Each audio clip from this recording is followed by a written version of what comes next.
ठीक है सर, देखिए cell cycle and cell division में हम जब भी पढ़ते हैं तो पहले क्या करते हैं, पहला पार्ट हमारा होता है सेल का साइकिल। पहले हम इसको स्टडी कर लेते हैं, उसके बाद हम डिवीजन वाले पार्ट को पढ़ते हैं। सेल का साइकिल नॉर्मली सभी सेल के लिए एक जैसा होता है। अब सेल का साइकिल क्या होता है, तो मान लो कि ये क्या है भाई, ये हमारी है मदर सेल। मदर सेल जो डिवाइड करने के लिए बिल्कुल रेडी है, एकदम डिवीजन के लिए बिल्कुल रेडी है। तो इसमें जो क्रोमोसोम के कंटेंट होते हैं वो 2n है, ठीक है।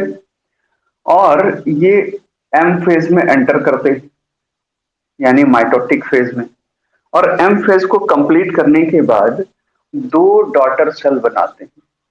क्या बनाते हैं ये, एक मदर सेल क्या करते हैं, दो डॉटर सेल्स बनाते हैं, daughter two daughter cells, they form two daughter cells. But खास बात क्या होगी, खास बात ये होगी कि यहाँ पे जो क्रोमोसोम के नंबर होंगे वो एग्जैक्टली मदर के जितने ही होंगे, यानी 2n 2n, ठीक है। और इस फेज को आप बोलते हो नॉर्मली एम फेज या माइटोटिक फेज, ठीक है बेटा। और ये जो एम फेज है ना, ये फर्दर कुछ पार्ट्स में डिवाइड होता है। जैसे इसको बोलते हैं प्रोफेज, कुछ दूर के बाद आता है मेटाफेज यानी मिडिल, फिर उसके बाद आता है एनाफेज, फिर उसके बाद आता है टीलोफेज यानी एंड, और उसके बाद छोटा सा पार्ट होता है साइटोकाइनेसिस का, है ना। यानी कैरियोकाइनेसिस एंड साइटोकाइनेसिस की स्टेजेस कंप्लीट होती है। बहुत अच्छे से समझ में आ रहा है, सबको दिख रहा है, कहीं कोई। हाँ, मदर सेल मैच्योर हो गई अगर, if this is mother cell, simply it means it is a mature cell. If it is a mother cell तो simply कि वो मैच्योर ही हो रही है, मैच्योर होने के बाद ही मदर में कन्वर्ट होता है ना। ऐसा थोड़ी ना कि हम आज पैदा होंगे और आज ही मैं फादर बन जाऊंगा, आज कोई बच्ची पैदा होगी और आज वो मदर हो जाएगी, नहीं। मैच्योरिटी में टाइम लगता है। मैच्योर होता है एक आदमी, की स्टेज आती है 18 साल, 20 साल, 25 साल, 30 साल की एज आती है। मतलब एक पर्टिकुलर फिजिकल और मेंटल और हर तरह से इमोशनल तरीके से मेच्योरिटी आते आते समय लगता है, 22-25 साल लगता है। तब तो जाके कोई फादर या मदर में कन्वर्ट हो सकता है। ऐसा थोड़ी ना है कि पैदा हो गए और 10 दिन के बाद फादर और मदर में कन्वर्ट हो जाएंगे। Is it possible? Is it possible? No. Exactly that is what I am telling. And the cell behave in the same manner also, that if I say this is a mother cell, simply it means what? It is one of the mature cell, one of the mature cell having a good amount of protein, some special kind of proteins which actively take part in the active division phase, which is called M phase. Active division phase, which is called M phase. Am I clear? Okay. And they have a very good amount of cytoplasm also. They have a very good amount of cytoplasm also, as well as they have duplicated DNA content. They have duplicated DNA content. So all these things are present in a mother cell, and that's why mother cell is a mature cell. Am I clear? Still you have any confusion? I don't think so. Okay, good. Okay. So mother cell actively divide in mitotic phase or M phase, okay, and converted into two daughter cells, and converted into, yes, two daughter cells. And these two daughter cells have exact number of chromosomes as their mother. Means they are also diploid. They are also diploid. Okay, okay. Now they enter into a specific phase of life, of their life.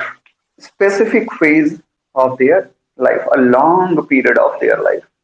And this long period of life, although it is not a division phase, so someone says ki it is a resting type of phase.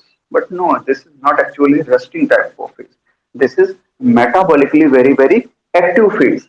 And this long duration of the phase is known as interphase. Interphase. Okay. Now, what is interphase? Inter inter means in between. Inter means in between. So जब आप class 10th पास कर लेते हैं और जब आप graduation courses में नहीं जाते हो, जब तक आपने एमबीबीएस के फर्स्ट ईयर में एडमिशन नहीं लिया है, तो वो जो बीच का 2 साल होता है 11th और 12th, वो है इन बिटवीन कोर्स, एक तरह का ब्रिज कोर्स है। इसीलिए 10th क्लास से थोड़ा लेवल ज्यादा हो जाता है, तो अचानक से सिलेबस चेंज हो जाता है, दिमाग खराब होता है, पता नहीं क्या आ गया, है ना। लेकिन वो ग्रेजुएट कोर्स के कंपैरिजन में थोड़ा सा नीचे रहता है, यानी दोनों के बीच का रास्ता है इंटर, इसलिए उसका नाम होता है इंटरमीडिएट। आप क्या कहते हो उसको? Intermediate. So anything which is present in between the two things is called inter, is called inter. So interphase, so it is a phase between two m phases, between two m phases. Am I clear? This is m phase. Yes, very very simple कि between two M phase क्यों होगा, है ना। क्योंकि ये क्या है बेटा, एम फेज है, और एम फेज कहां से शुरू हो रहा है? मैच्योर डॉटर जो है यहाँ प्रोफेज में एंटर करती है, यहाँ से सेल डिवाइड हुई, साइटोकाइनेसिस बनी, और फिर यहाँ से एम फेज फिनिश होता है। This is the end of M phase, this is marked as the end of M phase, है ना। और यहाँ से ये डॉटर सेल है, ये मैच्योर होना शुरू करती है, और मैच्योर होकर फिर से डॉटर सेल में कन्वर्ट होती है, और ये फिर से एंटर करती है। This is the entry, this is the entry into M phase, this is the entry point into M phase. तो आप देख रहे हो, एक एम फेज पूरा हुआ था और दूसरा एम फेज शुरू होने वाला है। तो एम फेज के पूरा होने से लेकर दूसरे एम फेज के शुरू होने तक के बीच का जो पीरियड है, इसी को हम क्या कहते हैं? Interphase. Am I clear? Till you have any confusion? No? Good, good, good, good. Very, very good. Okay. So this is what interface.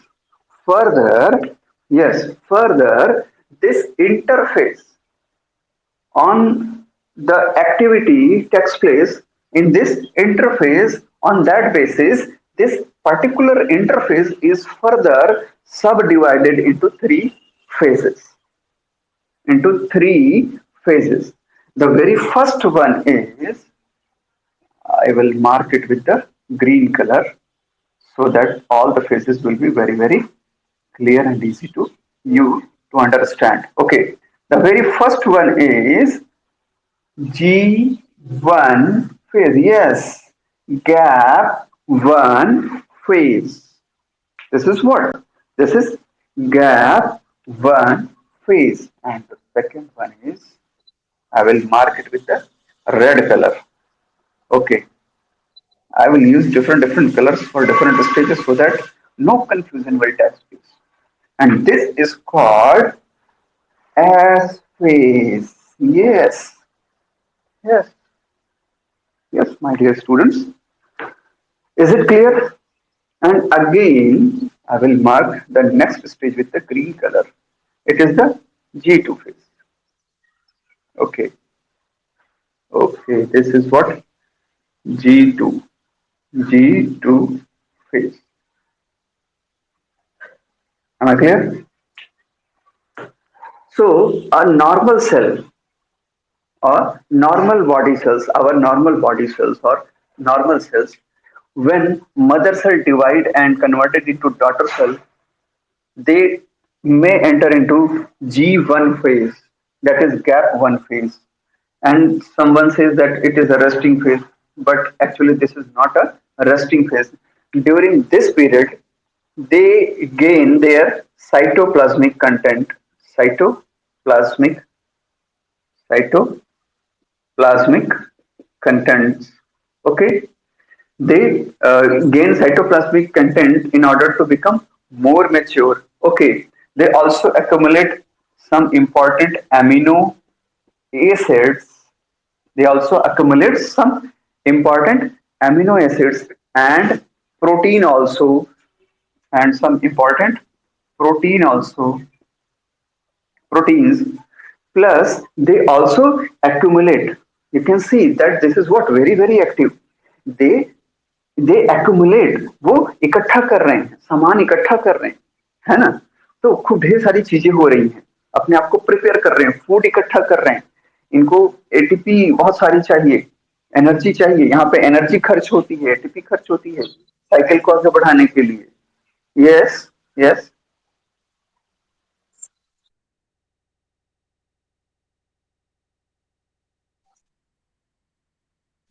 बिल्कुल रहेगा। साइटोकाइनेसिस होने के समय तक सब कुछ वापस से आ जाता है, बस थोड़ा सा कम हो जाता है, मतलब साइटोप्लाज्मा, एक सेल का साइटोप्लाज्मा दो सेल में कन्वर्ट हो रहा है, तो साइटोप्लाज्मा थोड़ा कम तो हो ही जाएगा, है ना। तो यही साइटो गेन करेगा, यस, मैच्योर होगा ना, बच्चा पैदा हो गया। यू जस्ट इमेजिन, ये मदर था, बच्चा पैदा हो गया, तो बच्चा पैदा होता है तो उसको क्या दिया जाता है, फूड दिया जाता है, मिल्क दिया जाता है कि चलो बेटा बड़े हो जाओ। फिर कुछ सालों धीरे धीरे बड़े हो जाते हैं, तो ये वही गैप फेज है, कुछ साल है, समझ में आ रहे हैं ना। एग्जैक्टली exactly, जैसे एक डॉटर सेल बिहेव कर रही है, वैसे ही दूसरी डॉटर सेल बिहेव करेगी, exact in the very exact manner. Okay, ये समझ में आ रहा है। तो अब हाँ बिल्कुल, अब यहाँ पे कुछ न्यूक्लियोटाइड्स भी इकट्ठे होंगे, है ना। न्यूक्लियोटाइड्स या डाइन्यूक्लियोटाइड्स भी होते हैं, बट नॉर्मली आप न्यूक्लियोटाइड ही लिख लीजिए, कंफ्यूज होने से अच्छा है। न्यूक्लियोटाइड्स, न्यूक्लियोटाइड्स मतलब ATGC, you can study about this ना। और ऑलरेडी आप लोगों ने कुछ पढ़ा भी होगा क्लास 10th में, adenine, thymine, guanine, cytosine DNA में पाए जाते हैं। सो G1 phase, in particular G1 phase, all the daughter cells can accumulate cytoplasmic content, amino acid, proteins, nucleotides, and some energy molecules because from the surrounding, जहाँ पे present होते हैं। For example, हमारी body में एपिडर्मिस है, skin है। अब ये मान लीजिए कि डिवाइड करेंगे तो ये कहाँ से सेल, कहाँ से ये लेंगे, तो जो हम खाना खाते हैं वो जब डाइजेस्ट होता है, डाइजेस्ट होने के बाद लीवर में जाता है, और लीवर जहां पे जरूरत है वहां पे उसको ट्रांसफर करता है। तो जो वहां पे नई सेल बनेगी, जहां भी नई सेल बनेगी, वहां पे साइटोप्लाज्मिक कंटेंट है, और वहां अगल बगल के सराउंडिंग से उस साइटोप्लाज्मिक कंटेंट को न्यू बॉर्न सेल इकट्ठा करते हैं, अपने आप को मैच्योर करते हैं। इसीलिए तो बैलेंस डाइट कहा जाता है कि you have to take balance diet, you have to take balance diet. Am I clear? Balance diet का कॉन्सेप्ट यही होता है, you have to take balance diet. Balance diet includes a good amount of carbohydrate, a proper amount of fat, a proper amount of protein according to their age group and work style, working style। समझ में आ रहा है? सो अब हम glucose, जब carbohydrate लेंगे तो ग्लूकोज होगा, यानी एनर्जी मिलेगी। ठीक है, तो इसी से साइटोप्लाज्मिक कंटेंट, एनर्जी वगैरह मिलेगा। मिनरल्स होंगे तो जो एक्टिविटीज हो रही है उसके लिए जो एंजाइम चाहिए, तो कभी कभी मिनरल्स की जरूरत पड़ेगी। प्रोटीन अच्छे से लेंगे, अच्छी क्वालिटी का प्रोटीन लेंगे तो एमिनो एसिड मिल जाएगा, क्योंकि डाइजेस्ट होके वो एमिनो एसिड में कन्वर्ट हो जाता है ना। फिर उसी से हमारी बॉडी अलग से प्रोटीन बना लेती है जो एंजाइम वगैरह के रूप में रहती है। फिर उसके बाद हम न्यूक्लियोटाइड्स हमको मिल जाएगा, वहां से न्यूक्लिक एसिड्स, हमारे बैलेंस फूड में से ये सब कुछ मिलेगा। अब समझ में आ रहा है ना। एग्जैक्टली, यस, इसीलिए बैलेंस डाइट लिया जाता है। And you know that here is a check point, यहाँ पे एक नाकेबंदी है, यहाँ पे चेक किया जाएगा, एक चेक पॉइंट है, और वो है G1S चेक पॉइंट। वो कौन सा चेक पॉइंट है बेटा? G1S check point. And why this is very important?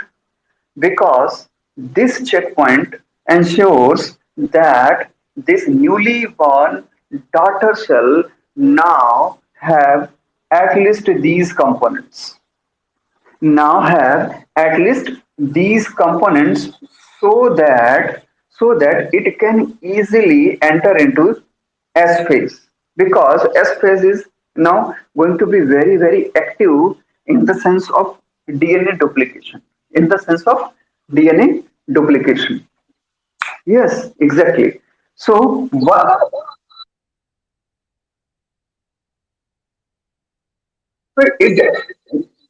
Yes yes, अगर दोनों में से आपका सवाल ये है कि मान लीजिए कि इसमें तो सही, मान लीजिए इसमें सही से ग्रोथ हो गई और इसमें सही से ग्रोथ नहीं हुई, तो क्या होगा? तो सिंपल होगा, जिसकी ग्रोथ अच्छी हुई है वो आगे बढ़ेगा और जिसकी ग्रोथ अच्छी नहीं हुई है उसको रुकना पड़ेगा, पहले अपनी ग्रोथ कंप्लीट करनी होगी और तब आगे बढ़ेगा। ठीक है, ये बिल्कुल कंट्रोल्ड बिहेवियर है। ये हमारे क्रोमोसोम का एकदम एग्जैक्ट कंट्रोल्ड बिहेवियर कहा जाता है। Am I clear? है ना? और यहाँ पे गार्जियन जीन होती है, कैंसर वाला एक मैं आपको बनाऊंगा, बट आप लोगों के खास काम का है नहीं, वो हायर स्टडीज के लिए है, CSIR नेट वगैरह के लिए। कैंसर की सेल साइकिल कैसे रेगुलेट होती है ना? कैसे कैंसर का जीन हमारे अंदर जो है वो कंट्रोल करता है। तो आगे चलते हैं।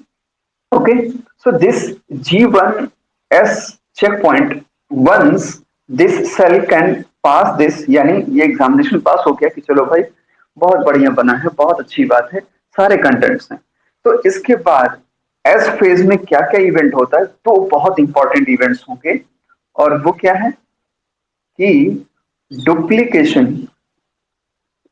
Duplication of DNA content, duplication of DNA content, है ना? और दूसरा, इसी ड्यूरेशन में सेंट्रियोल भी डुप्लीकेट होगा,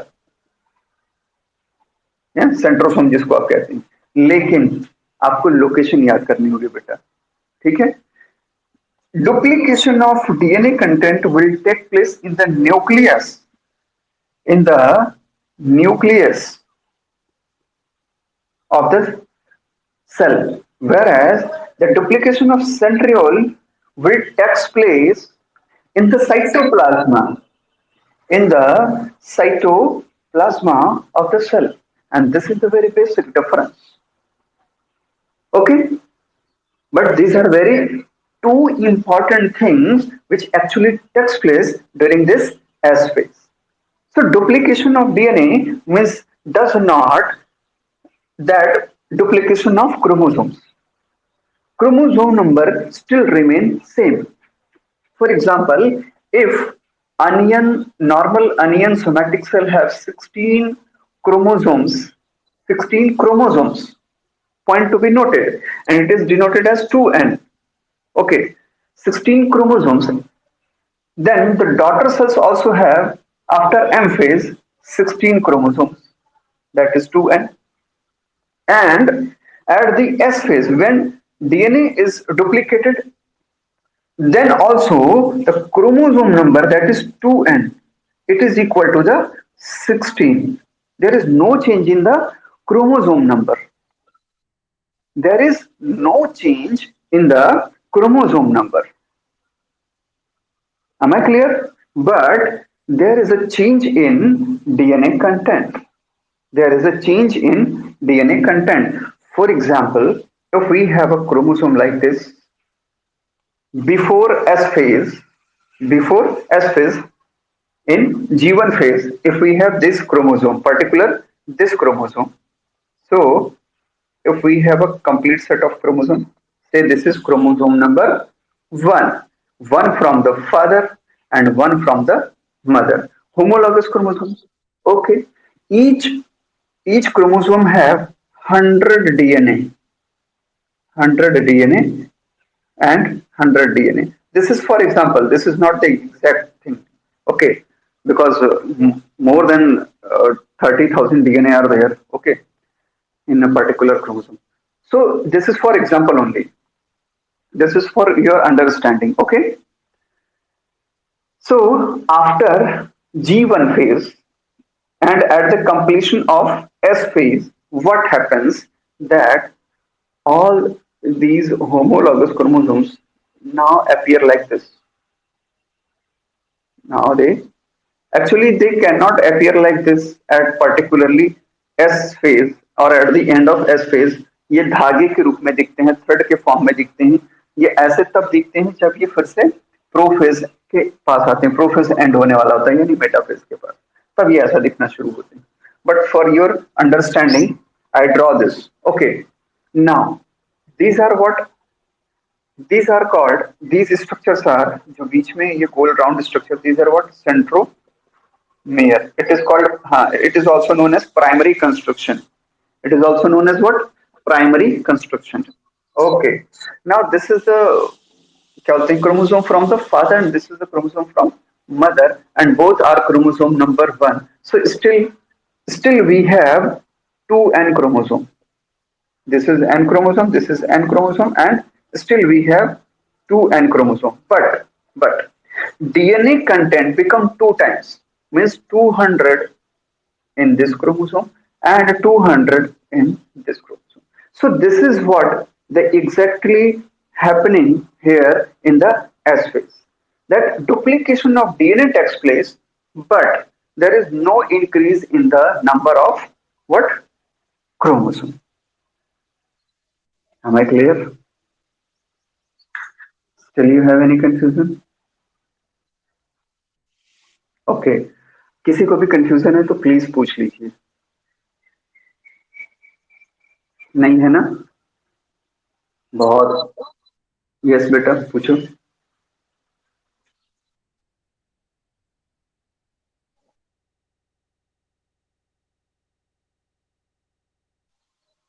क्रोमोसोम डबल क्यों होगा?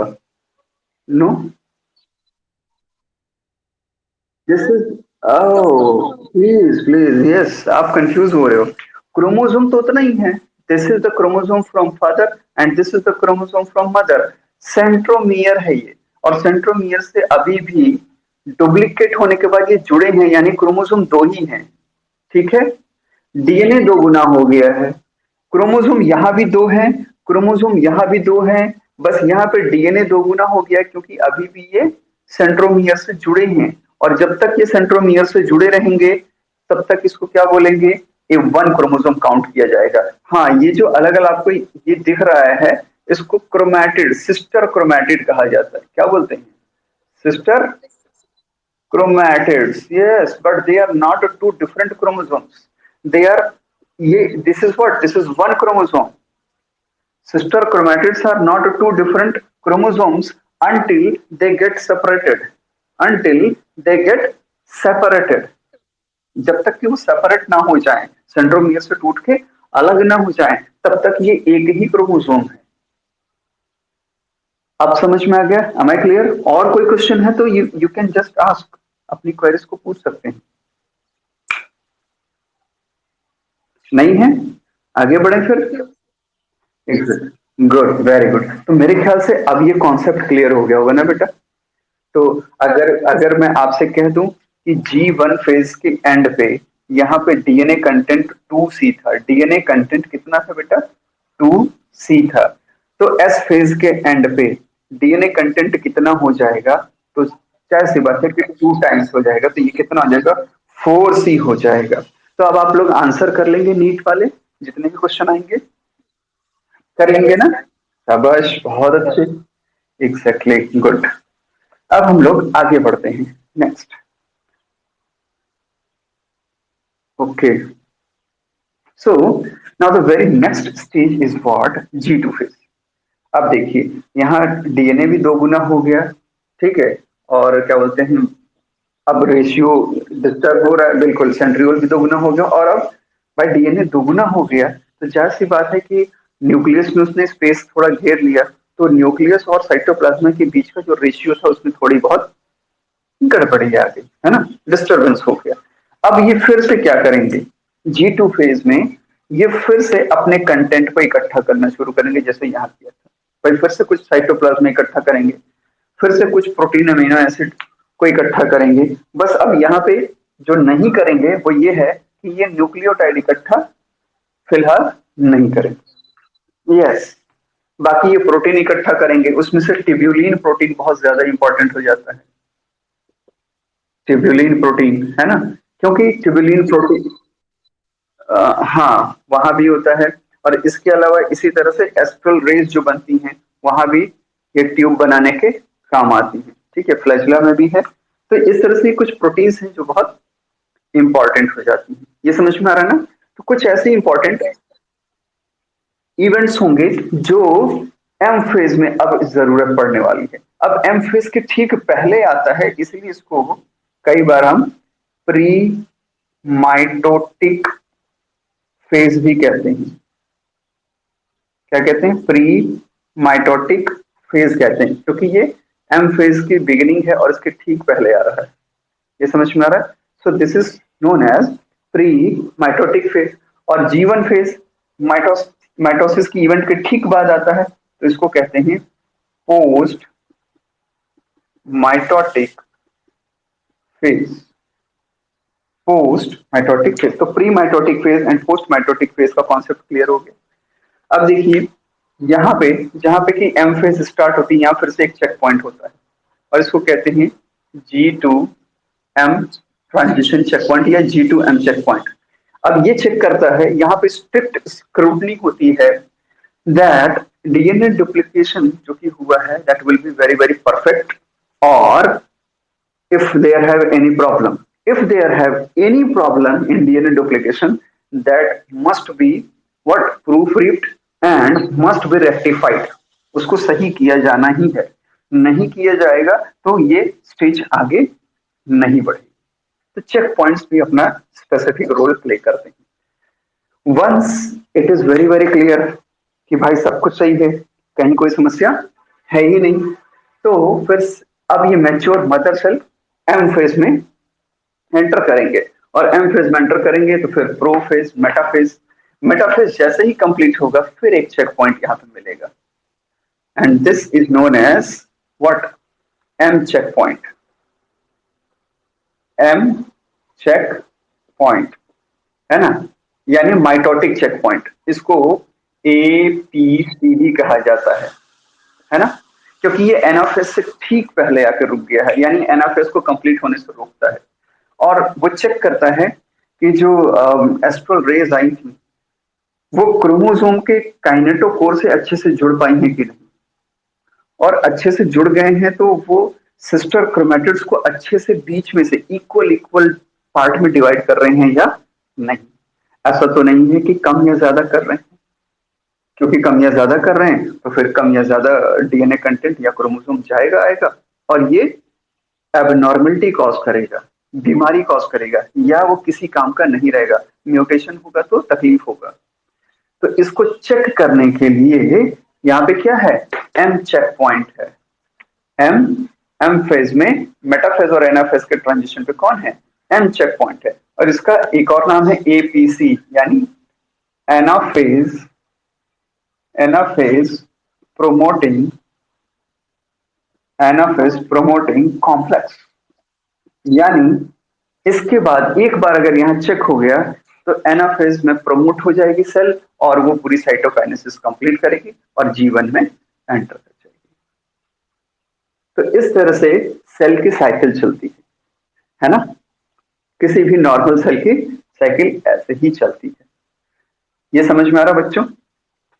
Now some time what happens कि कुछ सेल ऐसी होती हैं कि एम फेज को पूरा करने के बाद वो नॉर्मल जीवन पाथवे में ना आके क्विट कर देती हैं, इस साइकिल से बाहर निकल जाती हैं। ठीक है, जिसको G0 फेज नाम दिया गया है। ठीक है, यानी इसी को क्वोशंट स्टेज भी कहा जाता है। Quotient stage. तो हमारी जो न्यूरॉन्स होती हैं, मसल सेल्स होती हैं, वो ऐसा करती हैं, क्विट कर जाती हैं, रेस्ट पे रहती हैं, दोबारा डिवीजन नहीं करती है ना, और क्वोशंट स्टेज में जाती है। इसका मतलब ये नहीं कि वो मेटाबॉलिकली कोई फंक्शन ही नहीं करती, सब कुछ करेंगे, साइटोप्लाज्मा भी गेन करेंगे, ATP भी बनाएंगे, और अपना पर्टिकुलर फंक्शन भी परफॉर्म करेंगे, है ना। बस ये है कि वो डिवीजन नहीं करेंगे, सेल का डिवीजन नहीं करेंगे। और कभी कभी जरूरत पड़ने पे कुछ सेल ऐसी होती हैं कि फिर से वो जीवन पाथ को फॉलो कर लेती हैं। हमारे कार्डियक सेल्स या मसल सेल में कुछ सेल ऐसी होती हैं जो इस पाथ को फिर फॉलो करती हैं, है ना। बट हमारी न्यूरॉन ऐसा नहीं करती है, जो हमारी नर्व सेल है वो ऐसा नहीं करती, वो परमानेंटली क्वेश्चन स्टेज में ही चले जाती है। तो मेरे ख्याल से सेल साइकिल में अब आपको कोई दिक्कत नहीं आनी चाहिए, है क्या बेटा? अब तो अच्छे से समझ में आ गया, है ना? अब तो नहीं कंफ्यूज हो ना? ओके, ठीक है फिर, तो इतना ही। ठीक है, अब मैं माइटोसिस और मियोसिस कल इसी तरह से आपको बोर्ड पे समझाऊंगा, वो आप लोगों के लिए रिकवरी क्लासेस होंगे। और हाँ बेटा, सभी लोग नोट्स जरूर बना लो अच्छे से, एकदम अच्छे से नोट्स बनाओ, पढ़ो। हाँ बिल्कुल, मैंने इसीलिए भेजा है बेटा। देखिए, मैं जब नोट्स आपको देता हूँ तो कोशिश करता हूँ कि जो एनसीईआरटी रहे उसका कंटेंट तो रहे ही रहे, उसके अलावा जो थोड़ा सा, बहुत ज्यादा मैं देता भी नहीं हूँ, क्योंकि उतना दे के आपको फायदा नहीं है ना। आपको मुझे एनसीईआरटी के आसपास रखना है। नीट का एग्जाम अगर क्वालिफाई करना है, मतलब एक ईमानदारी की बात बता रहा हूँ, कोचिंग वाले चाहे जो भी कहें, लेकिन अगर आपको नीट का एग्जाम क्वालिफाई करना है, आपको एनसीईआरटी की एक एक लाइन आनी चाहिए। और एनसीईआरटी के बाद बहुत थोड़ा सा आगे पीछे होता है, मतलब 0.1% आप या 1% कह सकते हैं। अगर आपको एनसीईआरटी नहीं आती, फिजिक्स केमिस्ट्री या बायो की एनसीईआरटी नहीं आती, फिर आप चाहे जितना मेहनत कर लो, आपके मार्क्स हमेशा कम रह जाएंगे। तो मेरी पहली रिक्वेस्ट यही है कि आप लोग एनसीईआरटी पढ़िए, और फिर उसके बाद जो मैं नोट्स देता हूँ, आप देखेंगे कि वो एनसीईआरटी के आसपास ही रहता है, बहुत ज्यादा आगे पीछे नहीं जाता। और जो